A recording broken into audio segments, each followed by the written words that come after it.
Stocks are set to end the month lower with their worst show in 29 years, both as large cap and mid caps come in for heavy selling on a red Friday. The big skew in the advanced decline ratio says it all. The street welcomes Tuhin Kanta Pandey being named the new SEBI chief for a term of 3 years. His appointment comes after the action-packed term of tough taskmaster Madhavi Puri Buch, who ushered in far-reaching changes, but not without ruffling some feathers.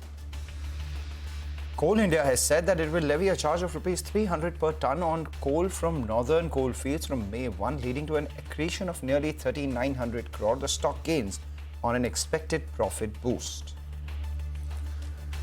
SEBI has created a new framework for a category of specialized investment funds to plug the gap between a PMS and a mutual fund scheme. It has also mandated a strict timeline for the deployment of funds raised via new fund offers.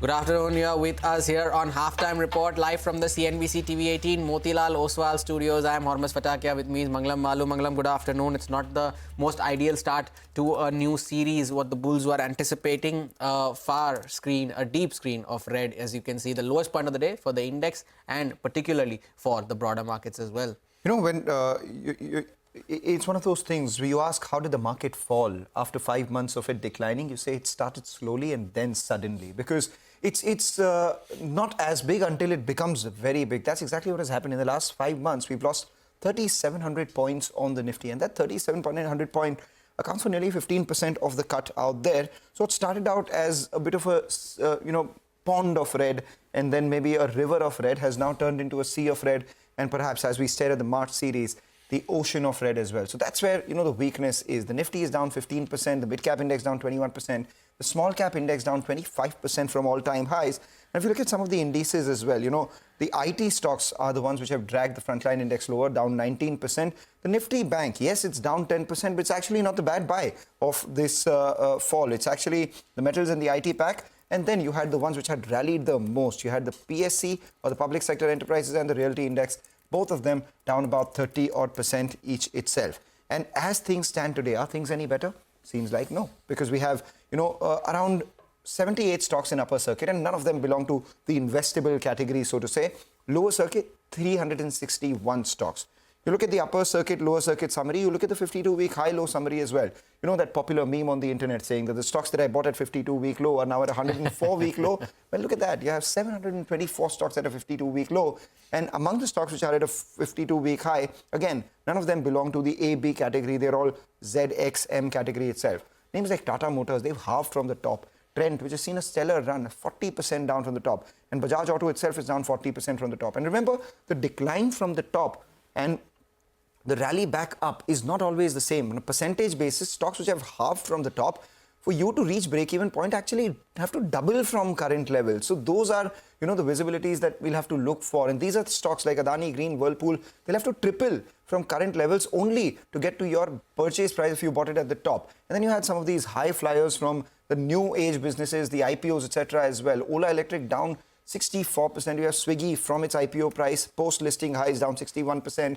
Ircon, which had seen a big rally as well, down 60%. Sula, Swiggy, both of them have halved. So there's a kind of weakness that we're seeing in the market, and that's something that, is only exacerbating. As we speak, the lower, graphic on our channel says 2,400 stocks which are declining versus just about 200 stocks which are advancing. So the probability of you holding a stock in your portfolio which is advancing is just 1 in 10. Every portfolio is feeling the pain today, Hormaz. Oh yeah, they're feeling the pain, and how indeed. Because and one more that to add to your list is Ireda. At one point, when the stock was at its peak, which was on the 15th of July last year, it was at 310 rupees, 10x from its IPO price of 32. And today it has halved from that level. Ireda, also an entrant in the FNO space starting today. So most of these FNO stocks that have started trading as FNO stocks today have been clobbered in today's trading session. Be it Ireda, be it Tata Technologies, be it Patanjali Foods, all of them have seen losses of anywhere between 5, 7 and 10% in today's trading session. Tata Technologies as well down to the lows of the day. That too is down almost 45% from its post-listing high. Patanjali Foods too down around 10% as well in today's trading session. session in its first day as an F&O stock.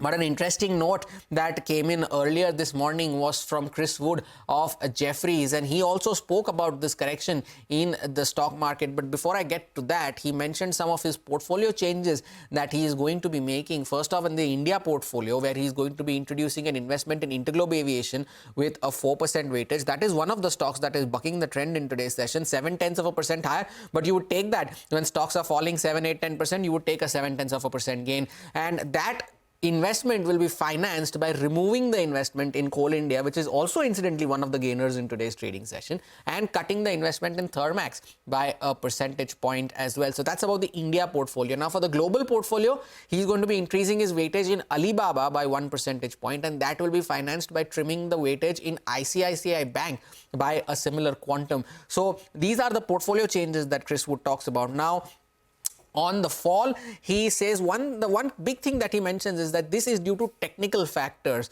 the fall that we are seeing, the sell-off that we are seeing, and not because of any adverse macro headwind that the country is facing. So it is mostly technical in nature, and the fall in the mid caps and the small caps is more exaggerated considering the valuations there were on the higher side compared to the large caps, and a majority of that selling has come due to aggressive selling from the FIIs. Now he also talks about his India portfolio, which is concentrated mainly in 3 segments: real estate, infra and industrials, and as a result of which, but these 3 are the names that have seen the biggest beating is this year so far. So he also compares the portfolio, like until December of last year, that portfolio was up almost 19% in comparison to the Nifty in US dollar terms, but since then it has underperformed the Nifty by 12%. So Chris Wood saying that the fall is because of technical factors, introducing an investment in Indigo, and the bigger reason is that the fact that the majority of the selling is because of the FII selling pressure. We take a short break here on Halftime Report. On the other side, we continue our focus on the markets with Mihir Vora of Trust Mutual Fund. Stay tuned. All right, and as we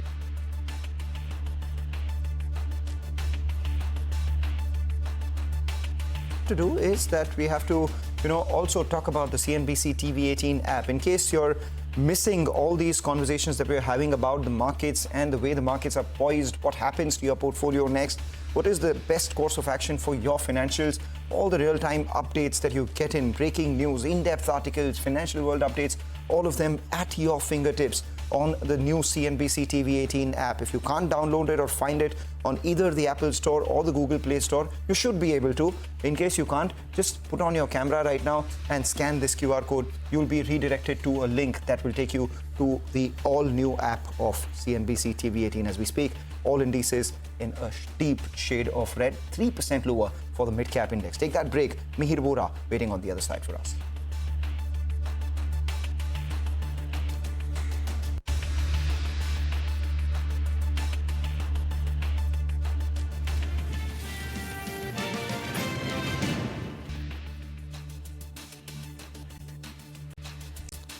Welcome back. Continuing our focus on the markets, the Nifty is now down towards the 22,200 mark to 320 points down on the index. The Sensex even worse at 1,050 points lower. The mid-cap index, though, that is the one that is seeing the brunt of the selling pressure in today's session. Almost 1,500 points now down on the index, all of them at the lowest point of the day. Mihir Vora of Trust Mutual Fund is joining in on today's show to take this conversation forward. Mihir, good afternoon. And thank you for joining in. It's not the most ideal start you would hope for a March series, which has historically, or at least for the last 2 years, made sure that the market has taken a bit of a pause for the selling and then moved higher. Where do you go from here now, Mihir? Because every time when you've seen a fall like this, you'd say, okay, it's time to deploy money. It's time to deploy money, at least for a longer term horizon. And then you see the market fall further. What do you do in a scenario like this? Well, all you can do is, do a couple of things. First of all, ensure that your original thesis is solid and stick to that thesis in terms of what I'm saying is the asset allocation thesis. So as an investor, for traders, life is much tougher, I would say. But as an investor, I think the original thesis, as long as you are convinced about the original thesis of asset allocation, I would stick to it. Second is in terms of risk control, I would maintain the allocations because once you have decided that certain asset classes have certain risk return characteristics and we need to deploy the portfolio accordingly, we need to stick to it. And second is, don't get swayed by volatility. Sometimes people, use the volatility as an excuse to change the broad thesis, which should not be the case, because the thesis came first. Volatility was anyway part of the original assumption. So I would say stick to the discipline. And broadly, if we have the assumption that India will grow at 16.5% for next year, then I think a lot of the negatives and the downgrades in earnings that we have seen in the markets are in the price. I would say indices, the broad index is down almost 18-19%. The small cap index is down almost 25%. Right. So whatever earnings downgrades have happened are also to a great extent in the price, and we can see that in a lot of the sentiment factors.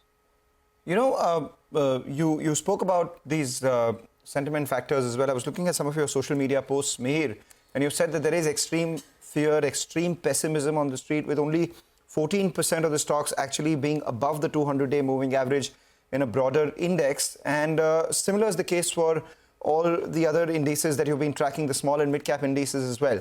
We're down a fair bit on the frontline index. And you've also coupled that with a quote from Peter Lynch saying that everyone has the brain to make the money in the stock market, no one has the stomach. In a situation like this, where there is so much fear, are you finding opportunities which are extremely attractive? And what is your, deployment strategy like? Are you putting all your money in that, or maybe just a proportion of the money in the stocks that you're liking, only to protect yourself from further downsides and perhaps average at lower levels if the markets were to fall further? Certainly. So first of all, we don't keep too much cash. So somewhere between 5 to 10% is the cash levels that we keep. Beyond that, we typically do not keep unless we have a very doomsday kind of a view, which we don't at this point in time. Second is, this gut wrenching volatility is also being used to kind of do some spring cleaning in your portfolios. It should be used. So, for example, when you have such a large correction and stocks having fallen by 30, 40, 50%, a lot of them, of course, have become cheaper by 50%, but some of them will not lead the market the next time around. So you probably also need to do a little bit of fine tuning in the portfolio, because some of the theses would have changed, some of the assumptions would have changed. So you can use this opportunity in both ways. First of all, buy the same stocks, at cheaper prices, but also decide on the strategic spring cleaning, whether the same, whether some of the leaders of the last rally will continue to be leaders. If not, then probably you want to then realign the portfolio. As the assumption changed for one of the leaders of the last rally, which was the PSU names, because a lot of these names have corrected anywhere between 40, 50, even 60% from the top. And even then, most of these names are still expensive if you compare them to a 5-year average. Is there a pocket within the PSUs that still attracts you right now, be it railways, defense, shipbuilders? Are you intending to put money anywhere here? Is there a pocket of opportunity that is emerging beyond the PSUs? Sure. So PSUs, I have never really considered PSUs as one bunch, because you have a coal miner on one side, you have oil marketing companies, then you have utilities, then you have the defense, then you have the railways, then you have the public sector banks. So it's really a big bunch of industries that we need to choose from. So I would really look at it stock by stock. But in general, as of now in the portfolio, we only have exposure to some of the defense names, and that's the only names that we've been liking for a period of time. And we are sticking to that. We don't have any of the PSU rail names or the PSU banks except one. So in the PSUs, we probably are more on the defense side only. All right. And when you said that, the leaders of the next rally might not be the same as the leaders of the previous rally, do you have any early signs of what do you think is a lot more attractive than what it was, say, 6-7 months ago? And where do you see the next leg of up move coming in from? Is there any sector that particularly calls out to you? Certainly. So, Mangalam, as you would remember, we've been always more bullish on the capital market plays within the financials. So in financials, in general, we were underweight on banks and NBFCs and more overweight on the capital markets. So strategically, we continue to be, positive on the capital market theme. But I think relatively speaking, given the way the circumstances have changed and given the way RBI has now changed its stance, on top of the fact that this segment, the banks, the large banks and the large NBFCs underperformed for almost 2 years, now makes it a case in terms of valuation as well as growth potential to probably get more bullish on those names compared to what we were 6 months ago. So that's one significant change. We are increasing exposure to the large banks and the large NBFCs in the portfolio because RBI has been now easing on the norms, easing on the the capital requirements on lending to NBFCs, and RBI's cut rates, and plus there is a liquidity infusion which should help the financial sector. So that's one significant change I would say that we see in the next rally. Even after this, Mihir, when the stocks are down 30-40%, is there a pocket where you would want to still stay away from? Is there something that you say, okay, no, even if it is down 30-40%, I would still not want to touch it because it's still, for whatever reason that may be. Is there a pocket like that? So we've been consistently underweight on the the metals, the global commodities. We've also been consistently underweight on FMCG because we think it's a low growth segment, and we continue with we are also consistently underweight on some of the utilities because by nature we are growth investors. We are looking at earnings growth and visibility of earnings growth. So these are segments where we feel they are more cyclical in nature or low growth in nature. So that's where we continue to be underweight. So FMCG, metals, global commodities, including energies, the low growth utilities, as well as the large cap IT are places where we continue to be underweight.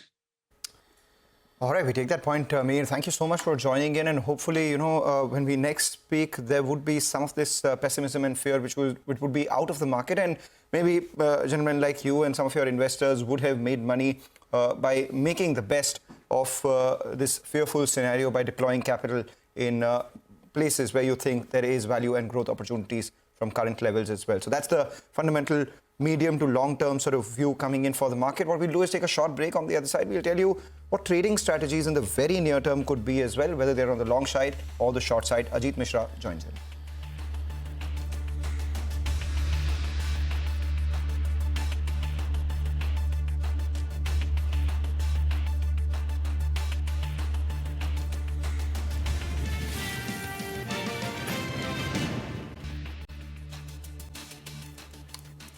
Welcome back. You're watching us here on Halftime Report.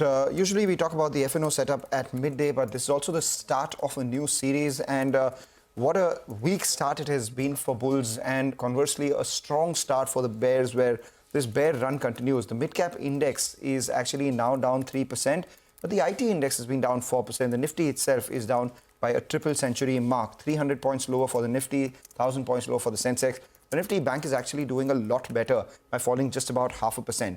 And why is it that the Nifty Bank is doing a lot better? You look at HDFC Bank and you look at Reliance.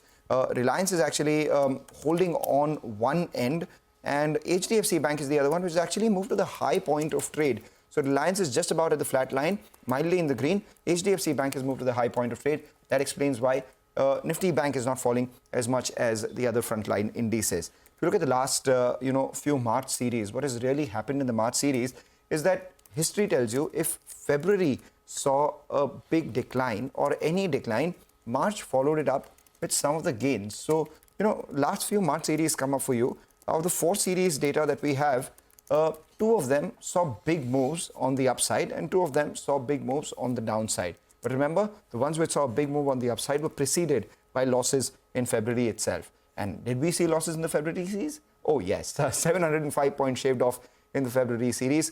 In fact, taking the last 5 series cuts to almost 3,700 points for the Nifty itself.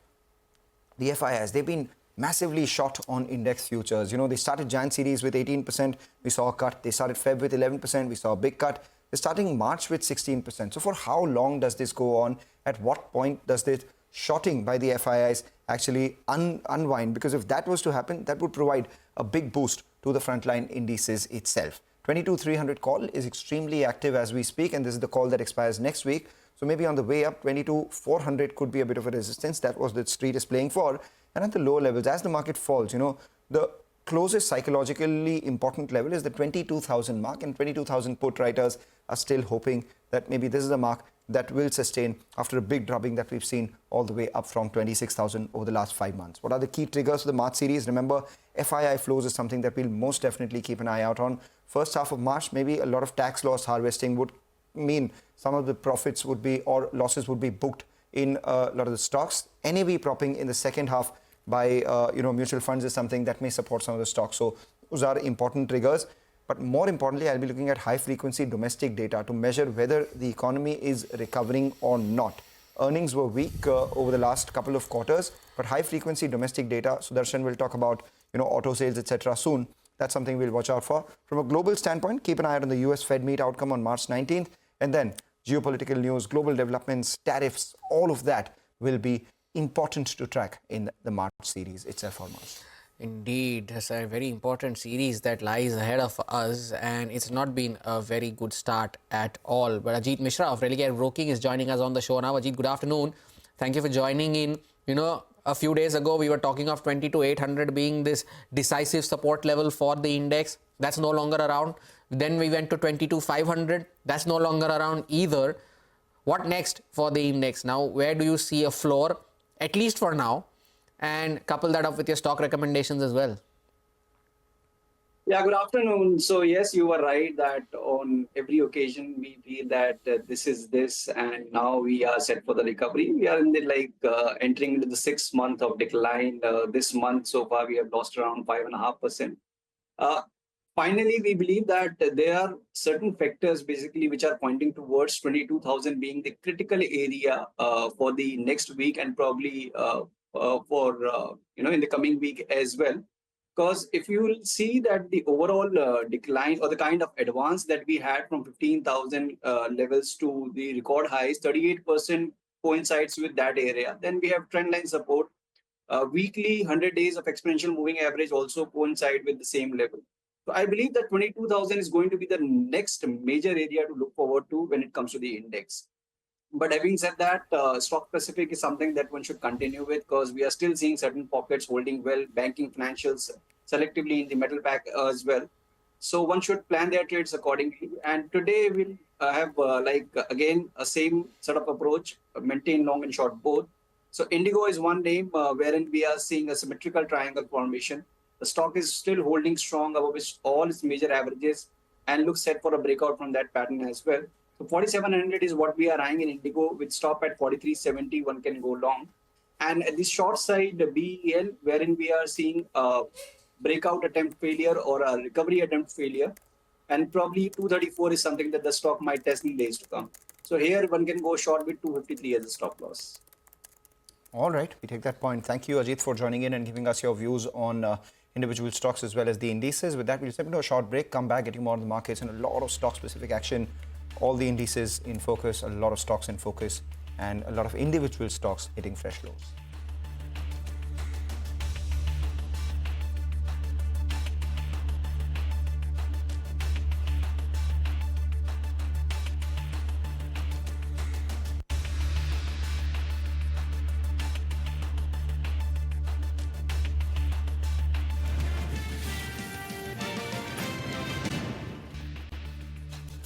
Welcome back, and one of the important data points that Mangalam was talking about just a few minutes earlier is the auto sales for the month of February that will be trickling in over the weekend, and Sudarshan is joining in with the key expectations from the auto sales. Sudarshan.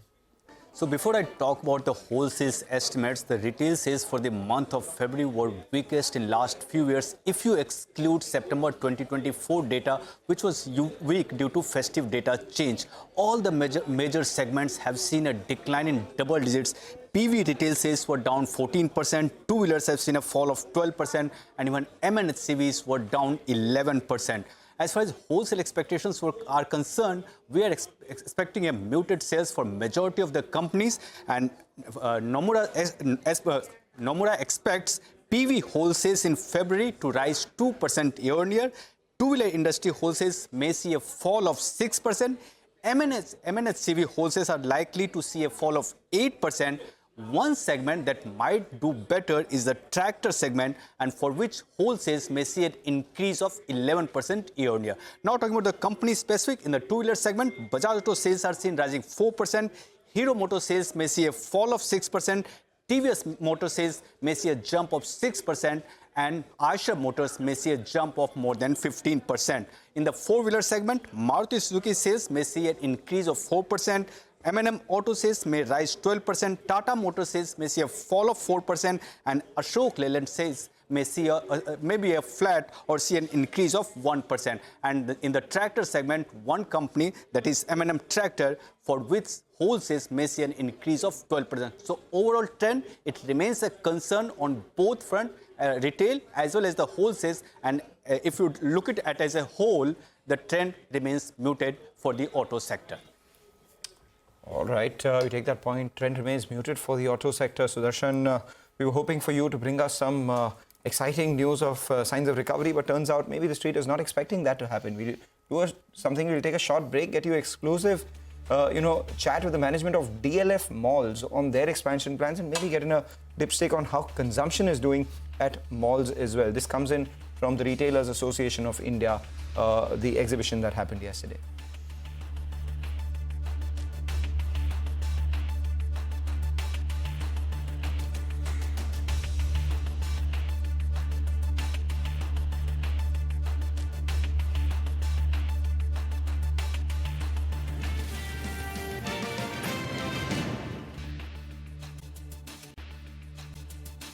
Welcome back. Now, DLF Malls is saying that they are going big on expansion and they are opening new plazas in the NCR region, and Goa will definitely see a DLF Promenade. My colleague Shilpa caught up with Pushpa Bector, the Senior Executive Director and Business Head of the company, and began by asking about their expansion plans. Listen in. It's two plazas in NCR. One is Summit Plaza in our DLF Phase 5, the premium residential community, and DLF Midtown, which is in West Delhi, again a premium residential community of DLF. We are opening two plazas, and we are opening a 700,000 GLA mall in Goa called the DLF Promenade Goa. So with this, our over 5 million square feet will have a substantial jump up, and operationally we should end to around 6.4, 6.5 million by year end. By year end. When you say year end, that is FY26, right? Yes. Ma'am, this time in terms of the demand, we saw urban demand also slowing down, and this time it was not just restricted to your mass and entry. Also, there was some impact because of it being mostly in urban areas, to a certain extent on the premium end also. Since you operate in the premium and the luxury segment, have you seen any impact whatsoever of any of consumers cutting down on discretionary spends? Any impact in footfalls? Yes, we had anticipated a much more aggressive sale than what happened in FY25. There was a little bit of a dip in sale because we were actually quite bullish. Now, having said that, we have grown the business. We've grown the business, not double digits, but certainly very high single digit. Right. So all I can tell you is that, yes, there was a little slowdown when it came to, say, the heat wave or around the general elections, or because of various GRAP that got established. So there was a little bit of a bump. But the market has grown up again. Since November, we are seeing green shoots again. Right. So I think this is cyclical. It's part of the game, and one just needs to ride the wave. And overall, the macro picture remains bullish because we have new brand interest, we have local brand interest, international brand interest, and we have no problem at all in leasing our new projects. That is the largest, offtake. All right, good part is that there is offtake which is picking up from the retail space itself. Is that the same for consumption? Well, Saugata Gupta of Marico says that it's difficult to talk about 10% volume growth, but he is optimistic for mid to high single digit volume growth, saying that maybe there would be gradual recovery in urban, and the worst of urban demand is actually behind the company. It's very difficult to say when will 10% happen. I think the question is that we have, if you look at sequential quarter, we moved from 2, 3, 4, 5, 6. That's been the kind of a movement. I think a mid-single digit is something which is eminently possible. Our endeavor will be to gradually move that to, high single digit. I think 10 is something which, again, is something which will depend on the environment and other factors. But as of now, I think our aspiration is how do we inch this up a little bit. I think what we are more confident about is, given there is a bit of a pricing equation that is there to deliver double-digit revenue growth quarter after quarter over the next couple of quarters, and that's something which we are pretty confident about. Our endeavor obviously will be to continuously try and deliver top quartile volume growth. What about the margins? Because your anticipation was 20.5%. You fell short of that by about 150 basis points. That was largely on account of the sharper than expected inflation that we saw. Where do we see that going? So I think the inflation cycle will continue for the next 2 quarters. Okay, so as far as the copra is concerned, we are broadly at the fag end of this inflation cycle. It's usually 18-month cycle. We expect things to improve sometime towards the end of quarter 1. So obviously there will be a lag and things will start improving from quarter 2. As you know, in edible oil, there's been a 20% duty, which is something which obviously has resulted in some kind of an inflation. I think as far as margins are concerned, there will be a situation where the first 2 quarters will continue to have some impact, but it will start easing off towards the second half of the year. So how much lower can they go before they go back to that 20% mark? I think we are in that zone right now. I don't think there will be a significant squeeze beyond this. But having said that, I think our endeavor will be to move it to 20. And what about the threats? What do you think would be the potential I think the 2-3 threats obviously is that core slowing down. I think whenever there is significant pricing interventions, and if I look at volatility of raw material, commodity, and therefore we are actively ensuring that we de-risk ourselves from commodity dependence. How much has it de-risked? Ever since you joined, I remember over 60% of your revenues would come from... I think there's been a significant de-risking, and we still want to continue the journey. And I keep on saying that my aspiration or ambition is that we do an analyst call 3-4 years from now where copra is not discussed. Okay, that's an interesting one. So how much do you think have you decommodified your business? Not just copra, but even edible oils? Yeah, so as far as edible oil is concerned, I think what we have said is that the growth of the Saffola master brand has to be through foods. Yes. And again, in foods, we are cherry picking categories which have higher margins.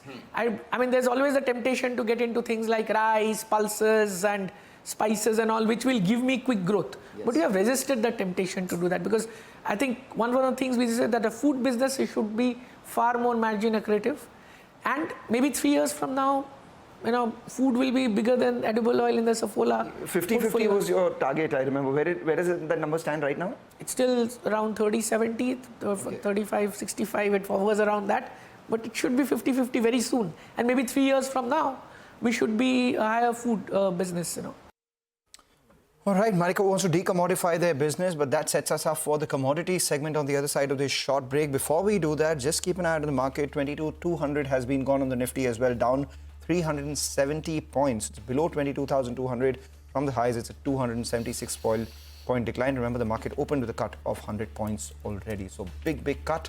On the other side, we focus on equities, but more importantly, Manisha joins in with all things commodities. Stay with us.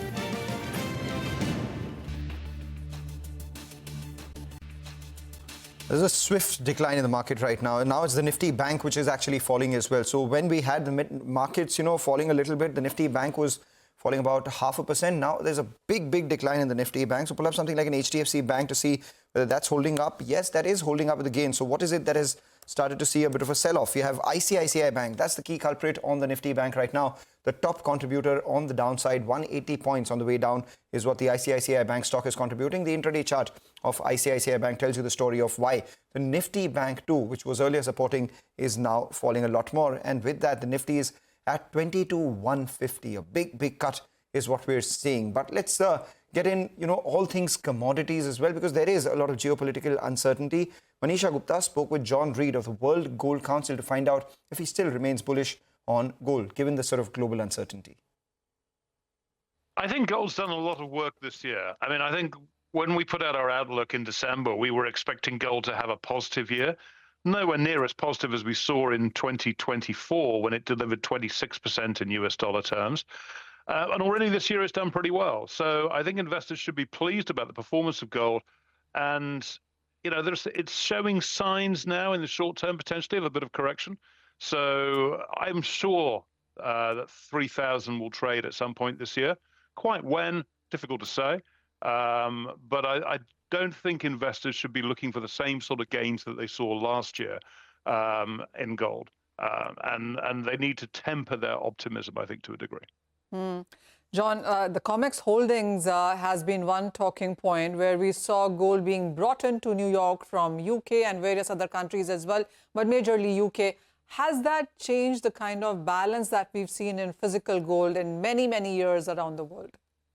I think so. I mean, we've now sitting with stocks of gold in New York, which are very close to all-time highs. Those all-time highs were reached during the COVID pandemic, when a lot of gold was shipped to New York to take advantage of the price discrepancies between the US futures market and the London OTC market. This time around, gold has moved to New York about 600 tons since the beginning of November, has moved to New York just in case tariffs come in. Because if tariffs come in, it suddenly would get a lot more expensive for traders to ship physical gold into New York to deliver into futures contracts. So this has led to an unusual amount of gold in New York, and it's led to temporary shortages of gold in the London market. And would you call this as an aberration? Because the last time we saw it was COVID, and now it's happening now because of tariffs. Do you see this as a pattern? Do you think it as a short-term phenomenon? I think that this positioning of gold in New York will probably stay there until we have clarity about what tariffs the new US administration is going to introduce around the world, and confidence that those tariffs won't change quickly. Now, I'm not sure when we're going to have any confidence about the US administration, because it seems to be saying 1,000 times things 1,000 times a day at the moment. And, even if they were to say that gold would not be subjected to any import tariffs, would you believe that that couldn't possibly be changed in 6 months' time? So I think these stocks of gold that have moved to New York are going to stay there for a while. I think the temporary shortages in London, though, which have been caused by delays in getting the gold out of the Bank of England, those are already showing signs that they're coming to an end. So I think the rest of the gold market is beginning to normalize, but the large stocks that have traveled to New York are likely to stay there, I think, for the balance of this year, maybe even next year as well. John, the other thing that we've seen in this year being quite supportive is the ETF buying globally and for the Indian markets as well. This is something that we didn't see as a support in the previous year. Last year was about central bank buying and strong returns, but it clearly is about ETFs right now. ETFs have played a big role, and they actually started to turn positive around the middle of last year. But the strength we've seen in ETF buying in the first 2 months of this year has been a bit surprising. I think we'll see when we finally mark the end of February that this will have been the strongest month of inflows that we've seen for many years. And it's mostly going into US ETFs. In January, it was more balanced towards European ETFs. But your point about Indian ETFs is certainly a good one. We saw buying from Indian ETFs steadily last year, and that looks set to continue.